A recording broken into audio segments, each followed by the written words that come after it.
I have several let's not meet stories rolling around in my head. I think today, I'm ready to tell the story of my stalker. To preface this, I know there are a lot worse stalker stories out there, and mine might be pretty mild, but it still terrified me and haunts me today, nearly 10 years later. It was my first real full-time job after college. I went to school for art, but the job was basically an admin, along with a bunch of random responsibilities. At least once a week, I worked in the warehouse counting and organizing inventory. A coworker of mine started hanging around and seemed like he wanted to be friends. He was very helpful with the job, having been there for a while and knowing the ins and outs of the company. His name was Tim. He was 46, lived in his mom's basement, had never been married. He had a cat he talked about often, and claimed he used to be a Hell's Angel. He drove 18-wheelers and thought they were super cool. He started offering to smoke me out on lunch breaks, which I would accept, because duh. Then he started buying me lunch, stating, "My friend did this for me when I was your age. I'm just paying it forward. One day you can help someone else when you have the money to spend on them." He knew all the local places to eat and would choose a place, suggesting what I should try. It was a mistake to ever accept anything from him. But I'm a foodie, and he introduced me to things like Cuban espresso and burger buffets, adding excitement to my otherwise monotonous workday. Around that time, our friend's cat had several kittens. One of them was a beautiful tortie, Penny, that I knew Tim would love. So I fostered her for a bit until he decided he wanted her, and he came over to pick her up. She got along with his other cat and was super sweet. He loved her and would send me pictures of her and them together all the time. We had him over, my boyfriend and I, a few times over a period of about a year. He told the same stories over and over again, but we tolerated him because we thought he was lonely. I made him a dating profile because he often spoke about how he wants to meet the one, etc., but he rejected every single woman he matched with. He would pick their appearance apart, on beautiful women who were in his age group, even some much younger. Now, when I say Tim is an unattractive man, please trust. He was gross, overweight, sweaty, had thick, coarse black hair and a huge gap in his incisors that he would suck spit through after he laughed, licking his teeth. He had giant pores and moles, and he was just old. We did have many conversations, but I started to get the creepy vibes. For my birthday that year, he bought me a first edition of my favorite book. After I had told him this story about how I lost my mass-produced copy, I had exchanged favorite books with a friend who ended up losing my favorite book. Her book was Twilight, which I hated. He also bought me a necklace that was for cancer survivors, which was very sweet, but also kinda really personal and awkward, but still seemed innocent enough. He would show up with a case of beer, knocking on the door unexpectedly. We tried to be hospitable, but it started getting annoying. However, I felt bad for him, and he was always so overly nice and helpful at work, I felt bad turning him away. One day after we had lunch, while sitting in his truck in our work parking lot, he told me he thought I was the one. I reminded him about my boyfriend, and he said, "No, he's not right for you. You're supposed to be with me." "No, Tim, you know I care about you as a friend, but I'm not interested in anything with you like that. You're making me very uncomfortable. I love you. I can take care of you. Think of all I can do for you. I have this much money in savings. Please, stop. This is getting weird. I don't like you like that at all. Please, drop it." I got out of the truck and shut the door. The storm was brewing. After he confessed his love for me, I told my husband, then boyfriend, everything. He had warned me, and he reminded me how he called it. How he always knew this would happen, that Tim's creepy, that I shouldn't have accepted all the food and gifts, etc. He was totally right, and I felt sick. I started putting distance between Tim and I, while still being kind and sociable at work. I told my husband everything. Tim would call me over and over again, even though I always ignored his call. Until one night, we got sick of it, and I answered the phone and told him to stop calling me. He was crying and begging me to talk to him. My boyfriend took the phone and told him to fuck off and hung up. That's when the threats started. He would leave voicemails about how he couldn't stand to look at Penny, and about how he was going to take her in the woods and kill her, or he could just let her free. She would be eaten by wild animals since she was still so small. He said she reminded him of me, that he hated her as much as he hated me, that he wanted to bash her brains in. I started to call into work sick. I didn't want to see him. He ignored me deliberately, which I appreciated. He wouldn't look at me, but acted normal besides his sudden coldness towards me. Seeing him was awful. I ended up getting laid off.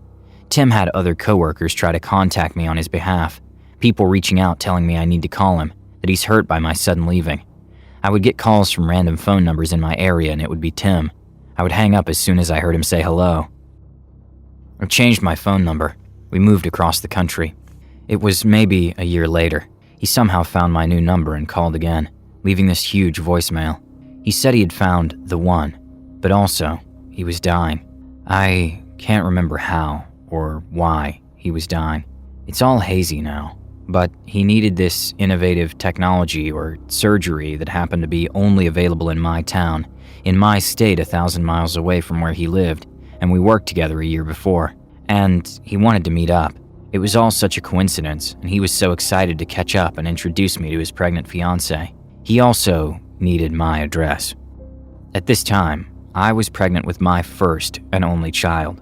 Tim said his fiancée was pregnant too, that we would be parents at the same time. At that moment, I blocked every single person I had ever known from that town on Facebook. Every single person that knew Tim, that he could have gotten information from. I changed my phone number again. The nightmare started, of him showing up in the middle of the night, having somehow found us.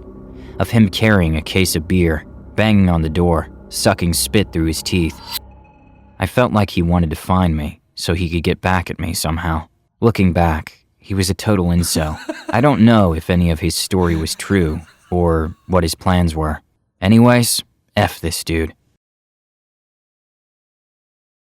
This happened years ago, but still affects me to this day. The summer after I graduated high school, I was still living at home. I was up late once night and was packing for a camping trip with my friends. It was unbelievably hot and had the window open as I sat and folded clothes. It was around 2 in the morning, and the next thing I knew, there was a hand coming through the gap in the screen of my window. I screamed and the hand flew back out. I was stunned, but there was a part of me that wondered if it was my younger brother pranking me. I got up and looked out the window and just saw the figure of a man staring back at me. I ran into my brother's room, and he was there playing video games. We called the police, who came and searched the area. They found nothing, warned me and my parents to lock the windows and doors, and left. We were all still shaken up, and my mum had a feeling that he would come back. It turns out her mother's intuition was right. She went outside and waited on our back porch. After 20 minutes or so, she saw a man, dressed in black, slink into our backyard along the tree line. There wasn't a fence on that side, unfortunately. He hid behind a tree for a few seconds and ran to another tree and hid there, slowly working his way towards my window.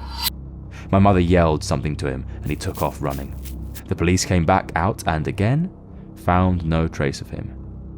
I never opened that window again, not even the curtains. My parents installed some motion detecting lights, and that seemed to be the end of that. About 6 months later, my friend and I got an apartment downtown together. We were really excited as this was our first place on our own. The apartment wasn't exactly the best quality, but it was so fun to be living in the city. The downside was that it was street parking only. After a few weeks, my car was broken into. Nothing was taken, but a single rose sat on the passenger's seat. It was creepy, but I vowed to be vigilant and safe. I always tried to park close to the entrance, near the lights, but often it was difficult to get those spots, and I would often have to park further away on darker streets. Things quickly began escalating at this point. My car was broken into at least once a week.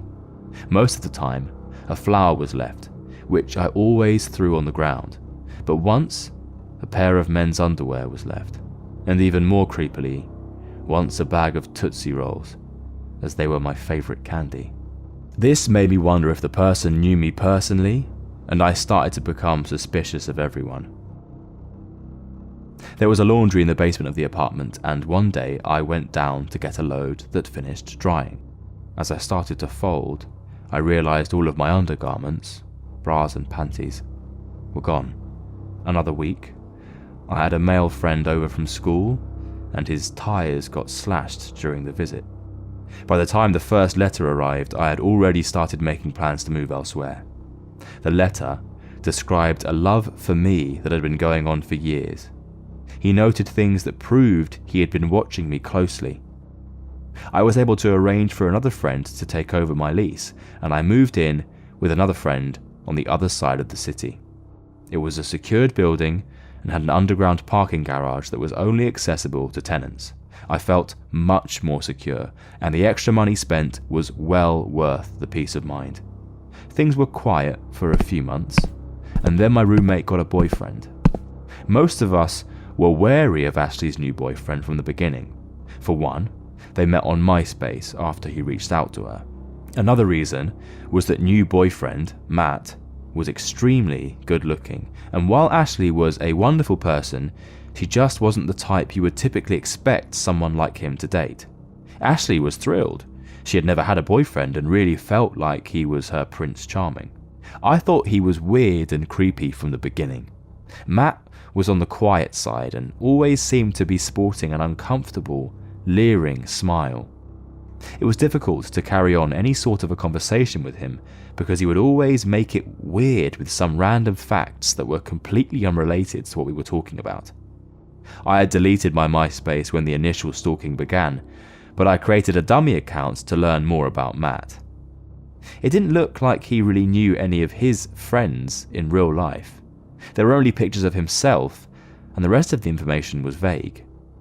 My friends and I gently tried to discourage her from seeing Matt. He technically hadn't done anything wrong, but he was just so strange. She would immediately get defensive and would shut the conversation down. Matt started to spend more time at the apartment, and I found myself finding any excuse I could to avoid coming home. One day, I came home from work and found Matt on my couch, alone, drinking a beer. Ashley had been called into work, and she told him he could just hang out.